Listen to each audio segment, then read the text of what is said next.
대의민주주의에 있어서 선거는 정말 중요한 부분이라고 할 수 있습니다. 특히 투개표 방법에 관련돼서는 한치의 오차가 있어서 안 된다고 생각합니다. 국민의 권리가 직접적으로 반영되는 결과이기 때문입니다. 가장 공정하고 정확해야 하는 한치의 의혹도 없어야 될 선거에 있어 우리나라는 다른 나라에 비해 유달리 잡음이 많이 발생하는 것 같습니다. 지난 10일 국정원은 석 달간 진행한 선관위 사이버 보안 점검의 결과를 발표했습니다. 결과 보고서에 따르면 선관위 전산망에 침투한 가상 해커는 선거인 명부, 사전투표에 사용되는 도장과 용지, 심지어 개표 결과까지 바꿀 수가 있었습니다.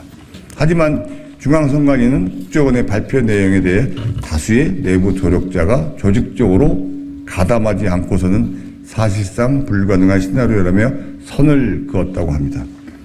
보고서의 내용은 실로 참담했고 내부 점검을 해야 될 의무가 있는 선관위의 대응은 어이없는 일이 아닐 수가 없었습니다.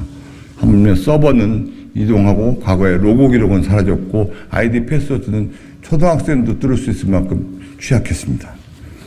이와 함께 과거 선거 과정에서 불거진 사전투표의 관리 부실 문제를 비롯 전자개표기에 사용된 위조 투표용지 논란, 선거 개표 과정에 문제가 발생해도 아무런 권한 없는 선거 참관인 제도 등 다수의 문제점이 거론되고 있지만 여전히 해결되지 않고 있는 실정입니다. 심지어 이미 한국산 전자개표기를 수입해 활용하기로 했던 이라크, 콩고 등에서는 다수의 부정선거 의혹이 불거진 바도 있습니다.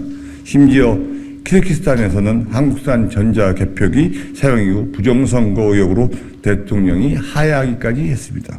선거에 있어서 가장 중요하게 지켜져야 할 공정성과 정확성입니다. 하지만 우리는 공정성과 정확성이 확보되지 않은 채 신속성과 편의성에 몰두했고 그 결과 본질을 외면하게 된 거 아닌지 많이 우려스럽습니다.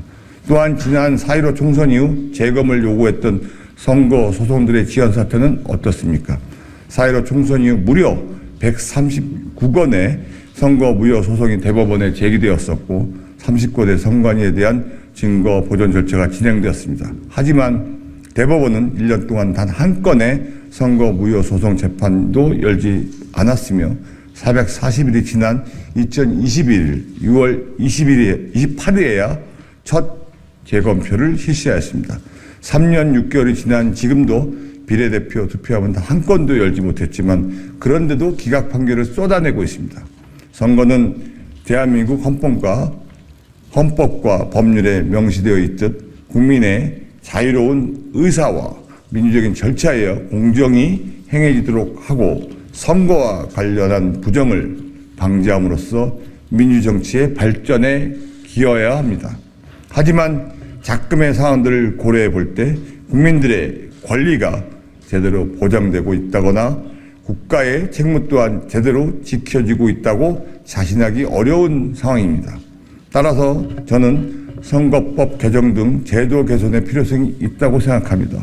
또한 현재 제기되고 있는 이런 의혹과 문제점들에 대해 정부는 국민들 앞에 한 점 의혹 없이 조사하고 수사해야 할 필요성이 있다고 생각합니다.